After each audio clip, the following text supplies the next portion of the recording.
में एक बार फिर आपका स्वागत है। आज हम लेके आए हैं क्लास 11 का अध्याय 6 कार ऊर्जा और शक्ति। इससे संबंधित रिक्त स्थानों की पूर्ति करना, सही विकल्प का चयन करना और मैचिंग्स। ओके, तो चलिए स्टूडेंट स्टार्ट करते हैं। सबसे पहले रिक्त स्थानों की पूर्ति करते हैं इसमें।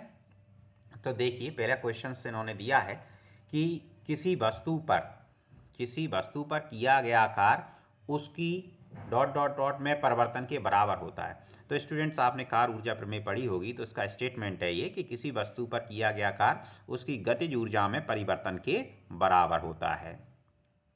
तो गतिज ऊर्जा आप यहाँ पे लिख देना। घर्षण द्वारा किया गया कार्य ऋणात्मक होता है क्योंकि वह विस्थापन की विपरीत लगता है। ठीक है स्टूडेंट, तो यहाँ आप क्या कर देना, ऋणात्मक कर देना, ऋणात्मक। तीसरा देखते हैं बंद पथ में संरक्षी बल द्वारा किया गया कार्य शून्य होता है स्टूडेंट्स। बंद पथ में अगर करते हैं कार्य तो कैसा होगा, शून्य होगा स्टूडेंट्स। इसका कारण है कि जो गुरुत्वाकर्षण जो बल लगता है, संरक्षी बल में गुरुत्वाकर्षण बल लगता है, गुरुत्वाकर्षण सेंट्रल फोर्स है। ठीक है, चलिए नेक्स्ट देखें। कार्य करने की दर को क्या कहेंगे, शक्ति कहते हैं स्टूडेंट्स। कार्य करने की दर को हम क्या कहते हैं, शक्ति कहते हैं।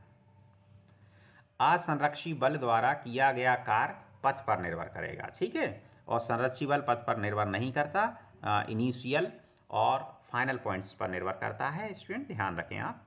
दृढ़ पिंड का स्प्रिंग नियतांक मृद स्प्रिंग यानी मुलायम स्प्रिंग के स्प्रिंग नियतांक से कैसा होगा, अधिक होगा स्टूडेंट्स।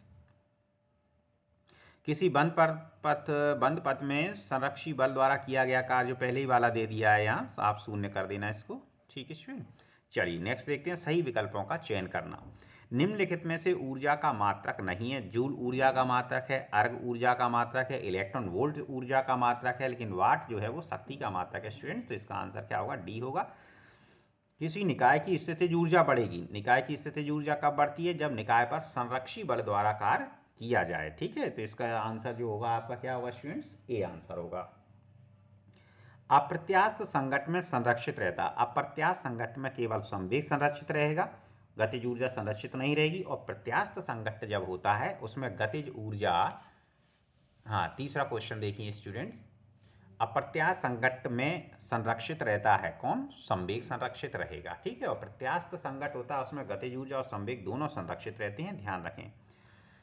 नेक्स्ट क्वेश्चन, जब कोई संरक्षी बल किसी वस्तु पर धनात्मक कार्य करता है, कैसा कार्य कर रहा है इसको आप ध्यान से देखें, धनात्मक कार्य करता है तो उसकी ऊर्जा जो है, स्थितिज ऊर्जा जो है वो घटती है स्टूडेंट्स, इसे ध्यान रखना है आपको। चलिए नेक्स्ट क्वेश्चन देखते हैं कि एक व्यक्ति किसी वस्तु को निम्नानुसार मार्ग ए से बी तक पहुंचाता है। ये तीन चित्र दिए हुए हैं, डायग्राम दिए हुए हैं, तो किस स्थिति में किया गया कार्य अधिक होगा ये पूछ रहे हैं। पहली स्थिति में, दूसरी में, तीसरी या सभी में समान कार्य होंगे।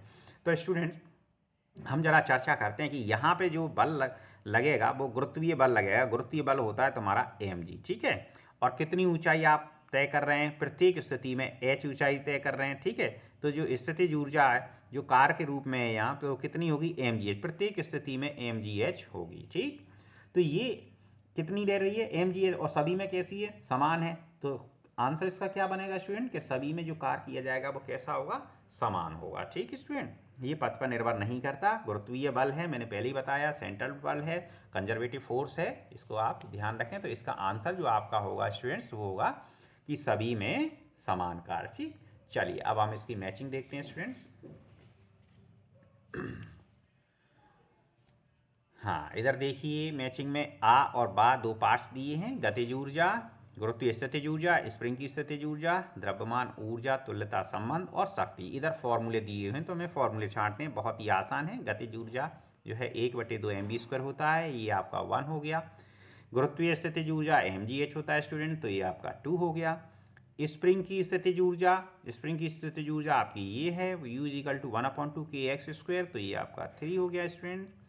द्रव्यमान ऊर्जा तुल्यता संबंध स्टूडेंट्स होता है E = mc², तो ये आपका 4th नंबर का हो गया। और शक्ति P = FV होता है, तो ये आपका स्टूडेंट 5 का हो गया। Thank you student to joining us. और आज की आपको क्लास पसंद आई होगी, उम्मीद है।